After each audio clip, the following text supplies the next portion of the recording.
Y os quería agradecer tres cosas. La primera es que estéis conectados a Cristo. La segunda es que estéis conectados al movimiento de cursillos. Y evidentemente la tercera es que estéis conectados hoy al Zoom. Así tenemos la posibilidad de saludarnos y vernos y estar en contacto. La verdad es que es un regalo poder poner cara a tantos y tantos de vosotros, de los cuales a veces con algunos solo había oído o escuchado vuestros nombres.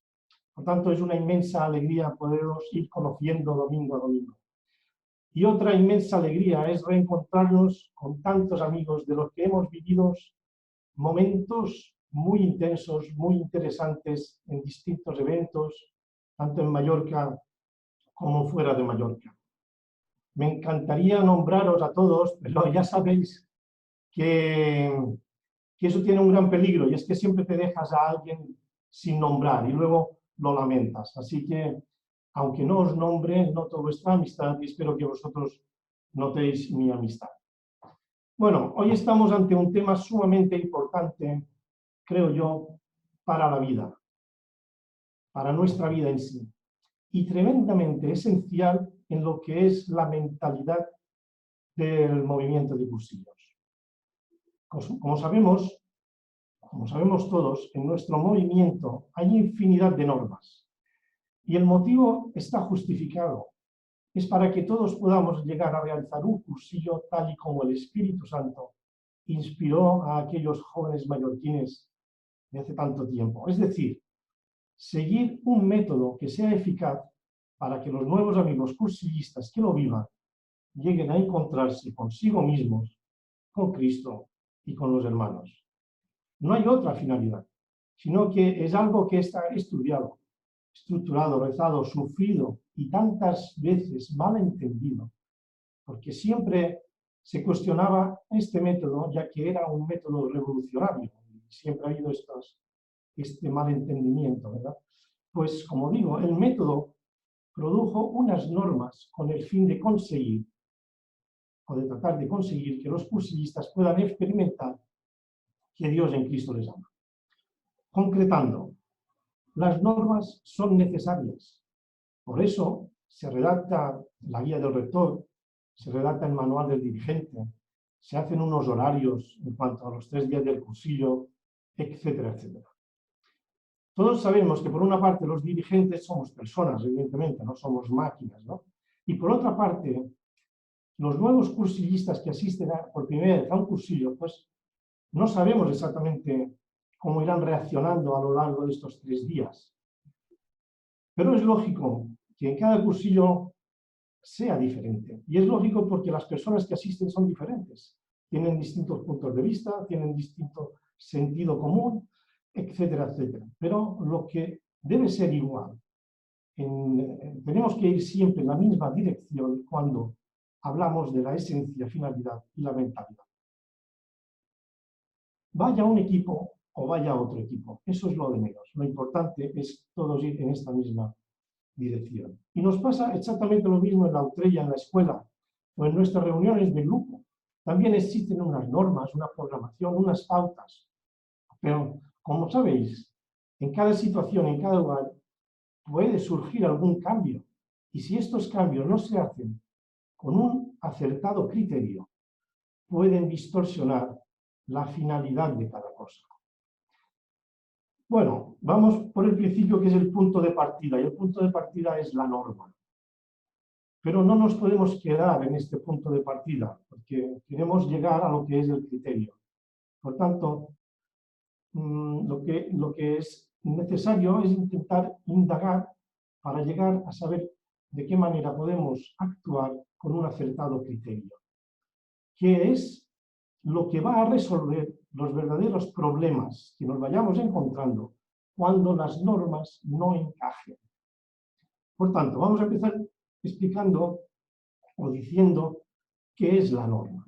La norma nos dicen que es una regla que se debe seguir o a la que se deben ajustar las conductas, las tareas o actividades. Por tanto, las normas son necesarias, como son necesarias las normas de circulación o las normas o reglas de los distintos deportes, etcétera, etcétera. Imaginaos que no hubiera normas de conducir. Sería un caos ir por la calle hoy en día, ¿no? Pero lo que nos interesa de verdad es saber lo que es el criterio. Porque, siguiendo con el tema de la circulación, os voy a poner un ejemplo muy simple, ¿no? Si yo transito por la carretera, en una carretera de doble sentido, en la cual en el centro hay una línea continua, la norma me dice que yo no puedo rebasar esta línea, ¿verdad? Entonces, si yo voy conduciendo de una forma moderada, por la parte de delante no me viene absolutamente nadie. Yo voy manejando tranquilamente, pero en eso se me cruza un animal, bien sea un perro o otro tipo de animal. Yo tengo la posibilidad, bajo mi criterio, bajo mi instinto, de intentar esquivar para pegarle o darle un golpe mortal a este animal, ¿no? Por tanto, ante la contrariedad de la norma, es el criterio que nos dictará nuestra reacción a seguir, valorando siempre la mejor opción. Por tanto, si yo considero que virando mi coche y rebasando esta línea puedo evitar matar a este animal, lo voy a hacer, ¿no? Bueno, yo ahora os quiero hacer una pregunta, y de hecho la hago, ¿eh? ¿Vosotros creéis que tenéis criterio? Es una pregunta que vosotros tenéis que responder, ¿verdad? Yo creo que la mayoría, por no decir todos, creéis que sí. Pues bien, yo lo que pretendo, lo que me gustaría en esta intervención, es que vosotros mismos llegáis a deducir si realmente tenéis criterio. O sea, lo dejo en vuestras manos, ¿no? Pero sin engañarse. O sea, yo creo que a lo largo de esta exposición, si vemos que vamos justitos de criterio, es preciso tenerlo en cuenta y así será posible poder enmendar esa falta de criterio. Por tanto, ¿qué es el criterio? Luego iremos viendo el paso de la norma al criterio, pero ahora sabemos el punto de partida y vamos a ver cuál es el punto final, que es conseguir tener criterio. Yo miré el diccionario y en el diccionario hay dos acepciones del criterio. Una nos dice que es la norma, regla para conocer la verdad. Y hay otra acepción que dice que es discernimiento, convencimiento y juicio. Como a mí todo esto de la norma y la regla me irrita un poquito, yo creo que la segunda opción es más válida. Me convence más porque depende del razonamiento. Discernimiento, convencimiento, juicio. Y cuando estaba leyendo esta definición, me fijé en el antónimo. Y el antónimo es insensatez. Qué curioso, ¿no? Entonces pensé, vamos a ver lo que es un insensato. Pues un sensato tendrá criterio. Leí en la definición lo que es una persona sensata y lo define como una persona prudente y de buen juicio. O sea, uno no tiene criterio cuando no es prudente, cuando no tiene juicio. Claro, y llegando a este momento digo, juicio, ¿qué es el juicio? Bueno, yo supongo que vosotros estáis igual que como estaba yo, que me estaba liando solo, ¿verdad? Y supongo que estáis pensando que os estoy confundiendo. Y esto mismo pensaba yo. Y en eso dije, a ver, tiene que haber algún iluminado, tiene que haber alguna persona inteligente que pueda explicar todo esto del criterio con más sencillez, para que yo lo pueda entender y al mismo tiempo pues os lo pueda explicar. Y buscando encontré unos documentos de Jaume Balmes, un filósofo y teólogo de Vic, de Barcelona, aquí en España. Y la definición de criterio para él es esta: pensar bien. Ya está. Curioso, ¿verdad? Uno tiene criterio cuando piensa bien. Esto es todo. Así de sencillo. Ahora bien, cuando las cosas sencillas, todas las cosas sencillas tienen su complejidad, su intríngulis, su secreto. Jaume Balmes decía, pensar bien consiste en conocer la verdad. Por tanto, cuando uno conoce la verdad y obra en consecuencia, se puede decir que piensa bien, que tiene criterio. Esto está muy bien. Pero lo habéis escuchado, ¿no? Cuando obra en consecuencia. A veces uno tiene la verdad o sabe la verdad, pero no obra en consecuencia. Por tanto, lo importante es, además de saber la verdad, obrar en consecuencia. Pero ¿qué pasa si no sabemos la verdad? ¿Podemos llegar a tener criterio? Pues, por supuesto que sí. Siempre y cuando consigamos dirigir el entendimiento por el camino que conduce a la verdad. Pensar bien parece sencillo, pero como he comentado, se trata de conocer la verdad. Y esto es otra cosa. Porque una cosa es conocer la verdad y otra, que sucede demasiadas veces, es tener mi verdad. Y a veces cada uno tiene su verdad. Y eso a veces es un caos. O sea, que si yo pienso que pienso bien, ya pienso mal. Ya pienso mal porque no es suficiente pensar que pienso bien. Debo ser consciente, estar en la certeza de que lo que estoy pensando está bien. Se trata pues de acreditar este pensamiento con la teoría, la realidad y los hechos para conseguir esclarecer la verdad. Por tanto, pensar bien ya no es tan sencillo, más bien es difícil, ¿verdad? En España teníamos un entrenador de fútbol, Luis Aragonés, el cual hacía jugar de maravilla a sus equipos. Y la gente coincidía diciendo qué fácil es jugar a fútbol cuando veías un equipo suyo, ¿no? Y precisamente esto es lo difícil. O sea, lo difícil es hacer que los jugadores jueguen de una forma fácil, que con suma facilidad lleguen al arco o la portería contraria. Esto es difícil. Por tanto, lo difícil es hacer las cosas fácil. El cursillo es fácil, pero es complicado hacerlo fácil, porque si uno no conoce el porqué, es muy difícil hacerlo fácil. Por tanto, se trata de querer hacer cosas sencillas, pero esto es complicado. Por tanto, es mucho mejor ser sencillo, hacer cualquier cosa con simplicidad. No se trata de hacer, sino de ser. Si somos sencillos, haremos las cosas sencillas. No es aquello de que yo hago y yo no hago esto tal cosa, y yo estoy haciendo. No, es más bien una actitud. Uno no puede ir diciendo por el mundo, es que yo soy humilde, es que yo soy muy, muy humilde. Claro que no puede ir por el mundo así, sino tiene que ser los demás quienes tienen que decir si acaso esta persona es humilde. Yo creo que la persona más sencilla, humilde y con mayor criterio, ¿sabéis quién es? Sí, es para mí Jesús de Nazaret. Hay tantos pasajes que podemos mencionar como el que nos narra en el Evangelio sobre la mujer adúltera que está a punto de ser lapidada. Cuando le preguntan a Jesús, Moisés nos mandó en la ley, ya tenemos aquí la norma, apedrear a estas mujeres. ¿Tú qué dices? ¿Qué dices, campeón? Entonces Jesús contesta y les dice, aquel de vosotros que esté sin pecado, que le arroje la primera piedra. Fijaos qué delicadeza, qué sencillez, qué determinación, qué criterio, sin presionar, sin obligar a nadie. Los allí presentes desistieron. Y el Evangelio continúa diciendo, ellos, al oír estas palabras, se iban retirando uno tras otro, comenzando por los más viejos. Y se quedó solo con la mujer. Nuestro amigo Eduardo Golmín era una persona que pensaba bien. ¿Por qué? Pues por eso, porque dirigía su entendimiento por el camino que conducía a la verdad.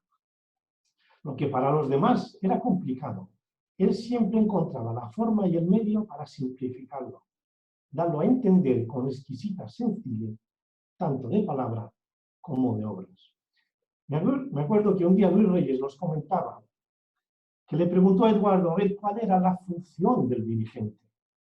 Y Luis, esperando una respuesta con todas las características, Eduardo le respondió, no estorbar. Fijaos estas dos personas. Jaume Balmes dice que el criterio es pensar bien. Eduardo, sobre la función del dirigente. No estorbar. Fijaos qué simple lo hacen, ¿no? Pero cuánto mensaje hay detrás de estas reflexiones. Porque para no estorbar la acción del Espíritu Santo, hay que tener mucho criterio, ¿eh? Para no estorbar, además, debemos conocer el método, debemos saber la esencia, la finalidad, la mentalidad de Cursivos. Por tanto, esto no estorbar, hay mucho mensaje detrás de eso. Para tener criterio, por tanto, como digo, es preciso conocer la verdad, es decir, la realidad de las cosas. Efisio, cuando nos habló que Eduardo, al iniciar la estrategia, al iniciar el método, tenía siempre presente la realidad del mundo en que se encontraba. Por tanto, cuando conocemos las realidades como son en sí, alcanzaremos la verdad. Porque si no, de lo contrario, ya caemos en el error. Por tanto, necesitamos conocer la realidad y la verdad. Eso sí, aunque parezca sencillo, no lo es tanto. Mirad, a menudo nos equivocamos bastante. Nos equivocamos ¿por qué? Pues porque la realidad no se presenta a nuestros ojos tal y como es, sino que se presenta con alguna falta, añadidura o cambio. Voy a poner unos ejemplos de cada cosa para que lo podáis captar con más facilidad. Ahora mismo, yo estoy aquí, en casa, en una habitación. Si por esta puerta entrara una persona, vería que estoy conectado con vosotros, en el ordenador, con el Zoom, y deduciría que yo estoy hablando y que vosotros estáis escuchando. Pero ignoraría si hablamos sobre la mentalidad del movimiento o si realizamos una conversación, yo qué sé, sobre los colores del arco iris, ¿no? El conocimiento sería imperfecto porque le falta escuchar lo que estoy diciendo en este caso para saber de qué se trata la conversación, ¿eh? Por tanto, le falta algo de esta realidad. Pero si estuviera 2 minutos en la sala, aquí en la habitación, y escuchara que estoy hablando de criterio, podría pensar una cosa este hombre. Podría pensar de que estoy dándoos una lección y de que yo soy un filósofo. Por tanto, el conocimiento también es imperfecto porque habrá añadido algo que en realidad no es, porque yo no soy ningún filósofo y no os estoy dando ninguna clase. Y por último, si se toma una cosa por otra, es decir, si en lugar de pensar que esto es una charla entre amigos en el chat o en el grupo de cursillistas y piensa que estamos organizando una declaración de intenciones sobre el COVID, pues realmente ha cambiado la finalidad. Ha cambiado esta finalidad, por tanto, esta charla ya no es el mismo propósito con el que la hacemos. Por tanto, fijaos con qué poquito, o bien porque nos falta, o bien porque añadimos algo, o bien porque cambiamos la finalidad, la realidad real se convierte en una realidad desvirtuada. Mirad con qué poquito se distorsionan, y esto sin querer. Fijaos si uno realmente quiere distorsionar la verdad, lo fácil que lo tiene. Y estas distorsiones y desviaciones en el movimiento de cursillos lo ha padecido y lo padece constantemente. Luego tenemos otro aspecto importante y es la figura del buen pensador. El buen pensador procura ver en los conceptos, actos y acontecimientos todo lo que engloba, todo lo que hay. Pero solo eso, nada más de lo que hay. Mientras que a veces hay mucha gente con demasiado talento, diría yo, de ver mucho en todo. Hay gente que ven cosas que no hay y hay que no ven nada de lo que hay. Por tanto, estos pensadores son privilegiados y se distinguen por su claridad, su precisión y exactitud con que exponen sus ideas. Y en cada concepto hay una idea, y esta idea vemos que responde a la realidad de las cosas. Yo no sé si os habéis fijado, pero estos pensadores, cuando nos ilustran, nos convencen, nos dejan satisfechos y decimos, es verdad, sí, tienen razón en todo lo que dicen. Por ejemplo, ¿conocéis a Albert Einstein? Es un físico, es un hombre privilegiado. privilegiado, un buen pensador, y dijo, hay dos cosas infinitas en el mundo, el universo y la estupidez humana.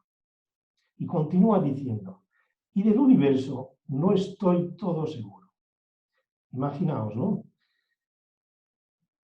Para ver o para hacernos ver que la estupidez humana es ilimitada, es infinita.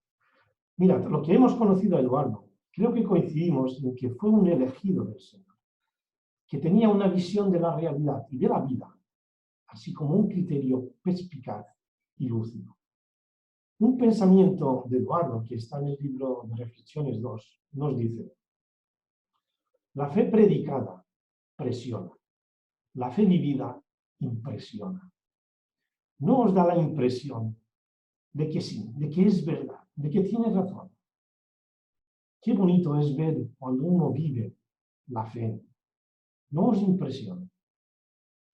Para seguir a los buenos pensadores en sus escritos o discursos, no necesitamos esforzarnos. El que escribe o habla se ocupa de hacernos ver los conceptos que encontraremos a nuestro paso, en nuestro vivir cotidiano. El arte de pensar bien no se aprende tanto con reglas o modelos, no. A los niños se les enseña a hablar hablando y a andar andando, no con un manual de instrucciones. Pero no por eso hay que condenar todas las reglas, pero sí que se deben dar con menos pretensiones filosóficas y sobre todo de una manera sencilla, práctica y con criterio. Es más el ejemplo que la teoría. Es mucho más el ejemplo que la teoría. Un filósofo alemán, Albert Einstein, decía, el ejemplo no es lo que más influencia a las personas. Y seguía diciendo, el ejemplo es lo único que influencia a las personas. Lo único. Por tanto, a veces menos teorías y más cosas prácticas que podamos ver en los demás y en nosotros, que nos puedan ver, que reflejemos y reflejamos la ternura del Señor. Por tanto, si decimos que la realidad puede cambiar, que es lo que hizo Eduardo con Cursillos, a lo mejor se llega a construir una cierta estrategia y a esto se le llama método. Y al estructurarlo, cada momento de este método se llama norma. El gran problema es que al hombre lo que le va mejor es seguir las normas, porque las normas nos dicen concretamente tal cosa, y entonces al hombre le va bien seguir la norma y se acostumbra a ella. ¿Y por qué? Pues sencillamente porque no tiene que pensar ni esforzarse y es más cómodo. Bueno, yo ahora estoy jubilado. Ya hace un año justo que me jubilé. Yo era funcionario, concretamente era policía local aquí en Palma. Yo voy a contar una anécdota sobre esto de la norma y el criterio, etc. Yo estaba un día prestando servicio en la recepción del cuartel, allí en la policía, ¿no? Donde recibimos todas las visitas de los ciudadanos, las hacen y les damos. Y en esta recepción siempre teníamos que estar dos policías y había otro que nos hacía relevos, etc. Bueno, la norma era estar siempre dos policías. En eso que llega una mañana una señora de unos 80 y pico de años, que la pobre estaba histérica, muy nerviosa y estaba agitada, y nos dijo que estaba conduciendo y que su coche, o su carro, o su máquina, se había averiado en el centro de la calle y que estaba allí en el centro de la calle, de la de dos sentidos, con mucho tráfico, y que no podía mover el vehículo, y que estaba muy preocupada, había intentado sacar los papeles, tampoco los había visto, en fin. Esta señora nos pidió ayuda y estaba la pobre pero histérica. Mi compañero le dijo, señora, tendrá que esperar a que venga, a que llamemos una unidad y venga. Por favor, vaya donde está el coche y dentro de un momento vendrán los compañeros. Pero aquella señora se puso más nerviosa porque el coche estaba en el centro de la calzada y veía que se produciría un accidente, ¿no? Mi compañero insistía, señora, nosotros no podemos venir. Y en eso yo le digo a mi compañero, no llames, que yo voy. Mi compañero me recriminó que yo fuera a ayudar a esta señora, pero yo salí con ella y dije, vamos a ver, señora, ¿las llaves dónde están? ¿Están en el coche? Sí. Vamos hacia allá. Nada, me fui hacia allí, entré en el coche y efectivamente tuvo problemas para ponerlo en marcha, pero al final lo pude poner en marcha y intenté estacionarlo o parquearlo en el andén. Entre tanto, pues le miré la documentación, le miré el número de teléfono de la grúa, del mecánico. Aquella señora ya con el móvil ni sabía marcar el móvil. Total, que yo cogí mi celular, mi móvil, marqué el número de la grúa, del mecánico. Total, que el mecánico me dijo, no te preocupes, en 5 minutos estaré aquí donde estáis. Y ya está. Yo dije a esta señora, le dije, tranquila, que dentro de un rato va a venir. Total, que me voy otra vez al lugar de trabajo y nada más llegar al lugar de mi puesto de trabajo, mi compañero enojado se quejó de mi comportamiento. Me dijo de que allí no nos podíamos mover, etc. Y yo me puse casi a reír y le dije, pero a ver, si dentro de un rato viene un señor, una señora, y se desmaya y cae porque tiene, yo qué sé, un infarto o lo que sea, ¿tú qué harás? ¿Irás a auxiliarle o llamarás a la grúa que venga, o a la ambulancia para que venga? Entonces, a veces no podemos ser tan estrictos con la norma, ¿no? Siempre, siempre tiene que prevalecer el criterio. Pues pasa esto, que cuando nos aferramos a la norma sin dejar airear el criterio, no desempeñamos nuestra función de persona, sino que parecemos máquinas. Tenemos que hacer esto y lo hacemos y punto. Y no es eso. Debemos siempre interponer el criterio a la norma, si esta norma no se amolda a la realidad del momento. Por tanto, la mentalidad no puede sostenerse a través de normas, se sostiene a través de criterio. Prácticamente el primer pensamiento de Eduardo O'Neill, veréis que no se puede realizar a través de las normas. Eduardo nos dijo, vamos aprendiendo a vivir la vida a la luz y al impulso de la verdad, de que Dios nos ama, tratando de realizarla en nuestra realidad tal y como se nos presenta en nuestro cotidiano vivir, intentando percibir, valorar y apreciar las personas, las cosas y los acontecimientos desde la perspectiva del amor que Dios nos tiene. Ya me diréis, ¿esto con normas cómo se puede hacer? Es imposible. Entonces, siempre es básico actuar con criterio y en el movimiento también. Porque actuar con criterio no es creer que hay unos dirigentes que han encontrado la norma buena de ser cristianos y aplicarla. Actuar con criterio no es creer que se dispone de una normativa exacta, segura y definitiva. No, no. Sino que actuar con criterio es la voluntad de equilibrio en la verdad entre lo que captamos del Evangelio, nuestro sentido común y de la realidad, para afrontar los acontecimientos y tensiones cotidianas. Solo capta el sentido de la norma el que sabe desde qué criterio se ha formulado la norma. Porque lo malo de las normas no es que el hombre no las necesite, ya lo hemos comentado en cuanto a las normas de circulación, etcétera, etcétera. Lo malo es que las personas solamente tengan en cuenta las normas y que sean lo único que les guíe en su vida. Por tanto, como decía, solo capta el sentido de la norma el que sabe desde qué criterio se ha formulado. Y yo ahora voy a comentar algo sobre esto de las normas, porque sabemos que por norma es eficaz cantar en cursillos, ¿verdad? En el momento en que estamos en la capilla celebrando la Eucaristía, hay momentos en que cantamos canciones propias de la misa, como el pescador, etcétera, etcétera. Pero a lo largo del cursillo y en otros eventos fuera de lo que es la capilla o lo que es la iglesia, en los momentos en que hacemos eventos del movimiento, hay momentos puntuales entre rollo, que se cantan canciones inventadas del pueblo, que en cada lugar van adaptando a lo que se vive en el cursillo, con letras adaptadas, como por ejemplo del cursillo de amor, etcétera, etcétera, ¿no? Y eso es porque el cursillo se tiene que vivir, o en el cursillo se tiene que vivir lo que se vive en la vida, procurando que los cursillistas sean ellos mismos, que tengan empatía con los demás, que puedan volver a sentir alegría. Y una cosa muy importante, que al cantar muchas veces nos abrazamos y esto hace que haya un contacto físico, que uno se sienta acompañado, respaldado, amado, aunque cante de pena, aunque no tenga ni idea de cantar. Esto es igual.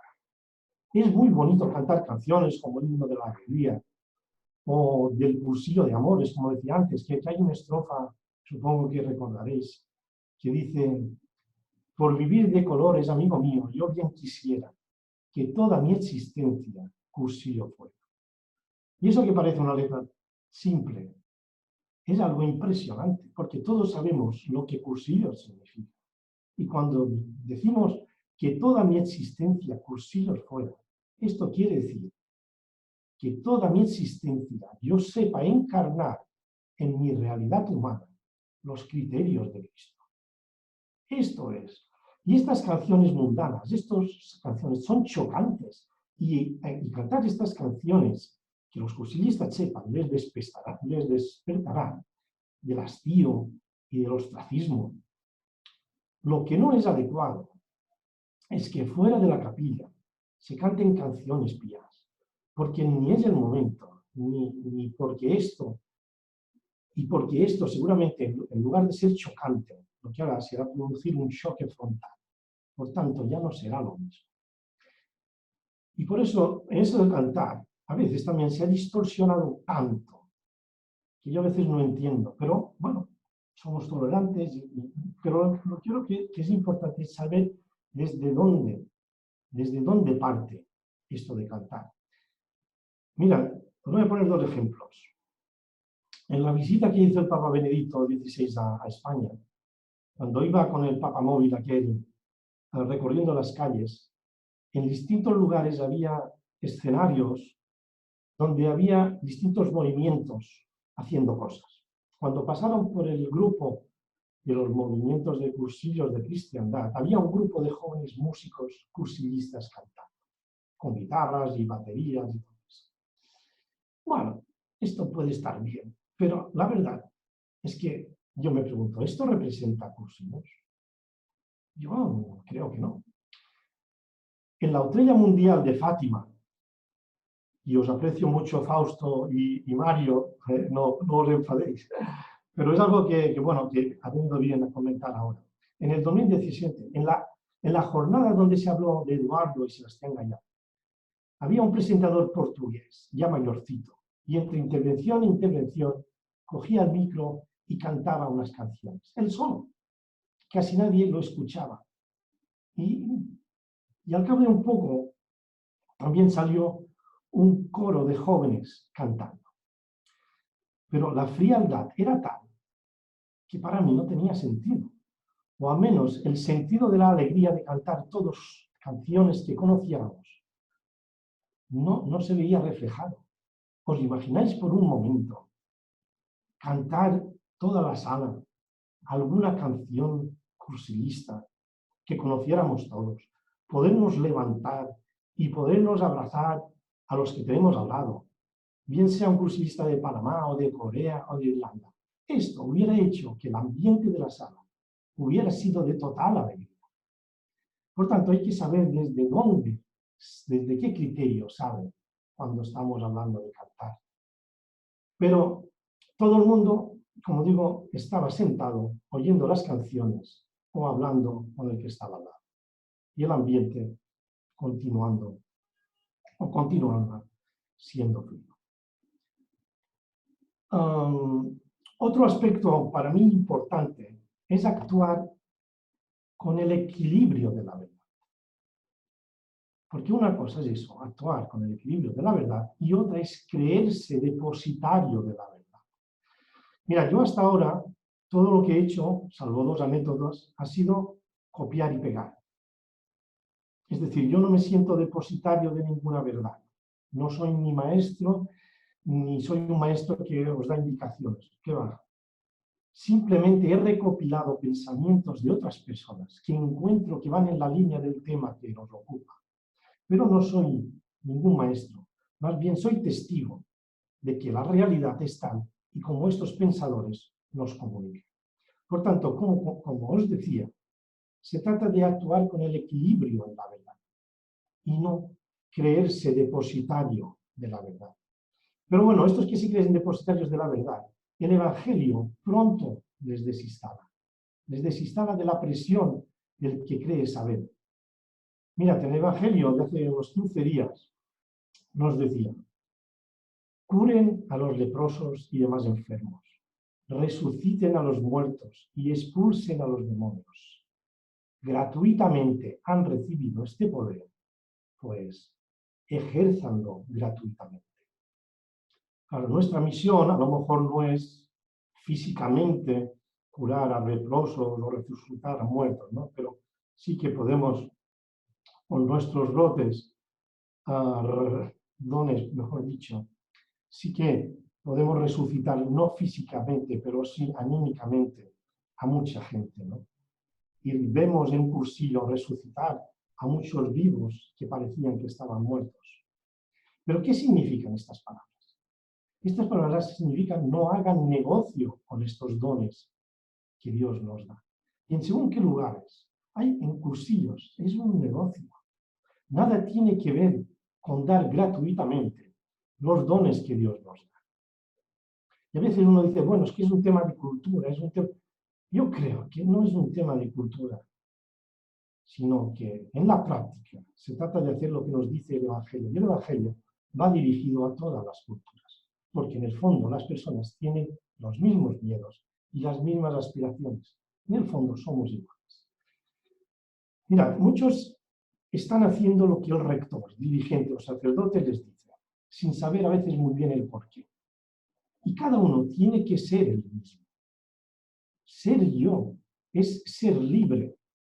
Y eso significa pasar de la disciplina de las normas a la sabiduría del criterio. Los cristianos tenemos que regirnos por el criterio. Lo ideal es que haya normas y que haya criterio. ¿Por qué? Porque la mentalidad engendra el criterio y el método engendra la norma. Por eso es esencial tener la mentalidad del movimiento. Al leer los temas de mentalidad nos proporcionarán y nos engendrarán más criterio. Lo mejor que puede suceder es que la libertad del hombre se encuentre con el Espíritu de Dios. Cuando la libertad conduce a más libertad, siempre tendremos más libertad. Encontré esta reflexión de Eduardo, que va al hilo con el criterio y la libertad. Y lo voy a leer porque no tiene desperdicio. Dice: los cristianos que queremos ser iglesia necesitamos tener un espíritu crítico. Ya ha pasado el tiempo de decir amén. No le hacemos ningún favor al Señor cuando decimos amén a todo. Decir amén al Evangelio, por supuesto que sí. Pero decir amén a seguir según qué iniciativas o disparates, esto no es precisamente la prueba de ser cristiano. Yo creo, decía Eduardo, que la Iglesia y el mundo, y yo añadiría el movimiento, necesitan personas que sepan criticar, pero no criticar de una manera salvaje, o criticar o por vicio, sino saber si las cosas se alejan del Evangelio o si están más o menos en el mensaje del Evangelio. Uno puede hablar muy bien, extraordinariamente bien, pero no tiene más criterio quien mejor habla, sino quien mediante sus actos responde mejor. Y algunos llenan el movimiento de normas, olvidándose de que lo que es imprescindible es tener criterio. Eduardo también nos decía, a veces los cristianos tenemos la norma de dar normas. Y claro, esto es una pena porque en lugar de dar criterio, a veces damos normas.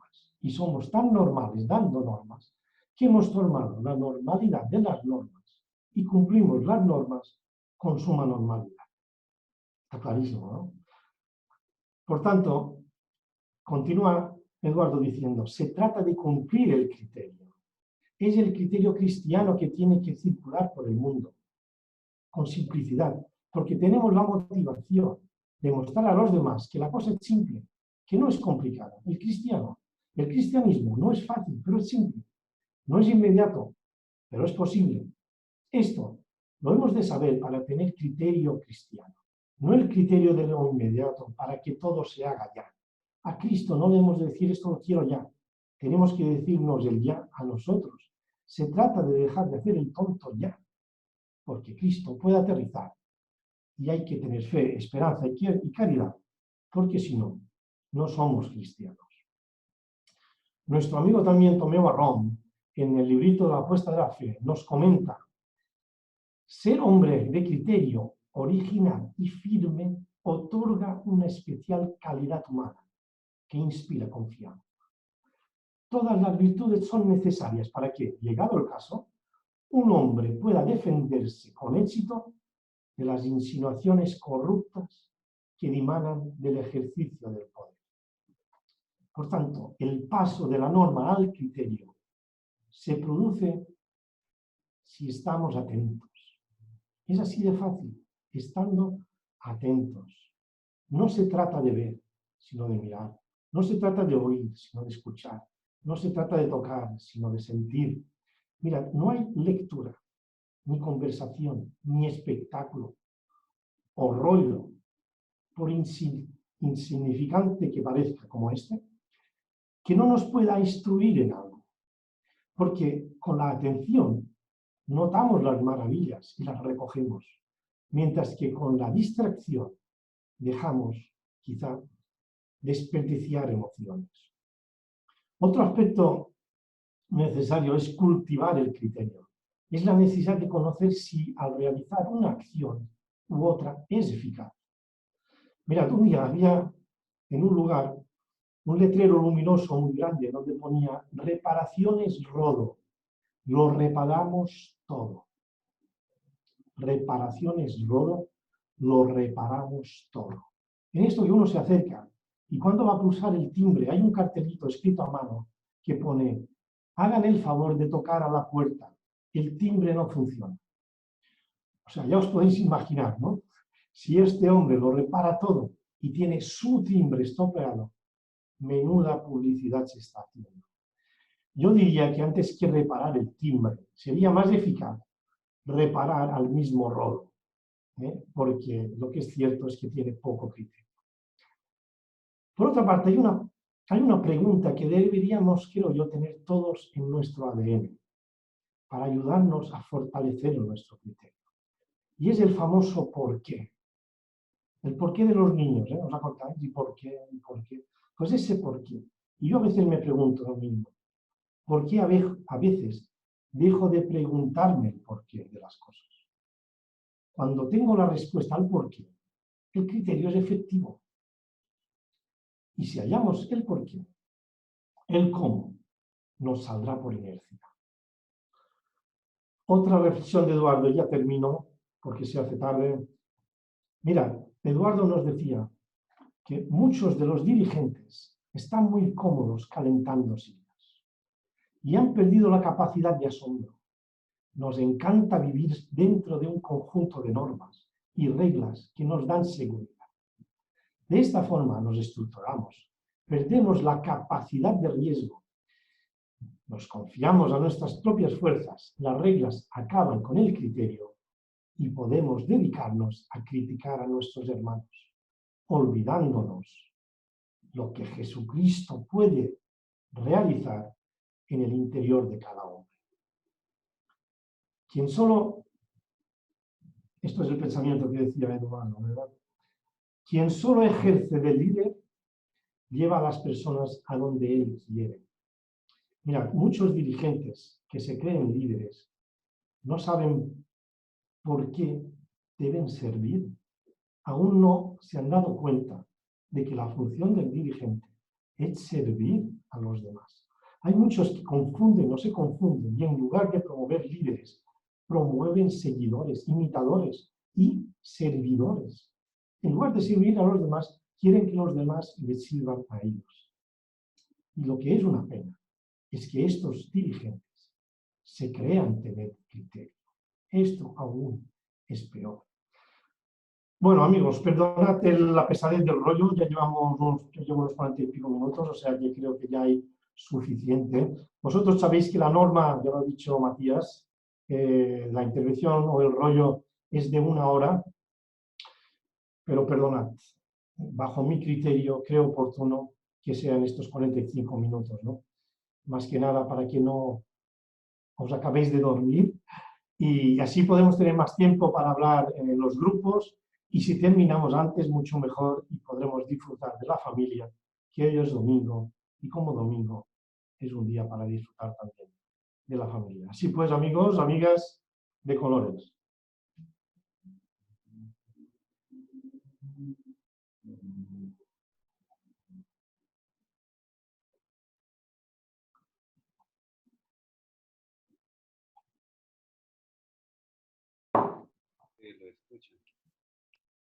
De colores, Tony, muchas gracias por tu rollo. Bueno, como Tony lo anticipó, ahora formaremos grupos con el objetivo de conocernos mejor en clave de amistad, expresar lo que el rollo nos ha dejado, cómo lo hemos percibido. Los grupos se arman de forma aleatoria y tendremos 20 minutos para compartir el mensaje de hoy. Seamos consecuentes con el tiempo y con nuestra participación para que todos los del grupo puedan expresarse.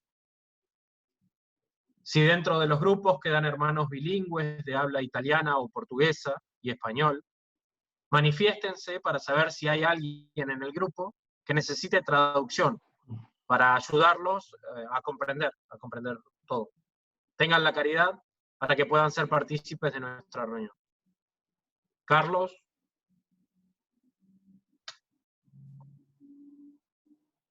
Ahora se van. Fuego al cohete.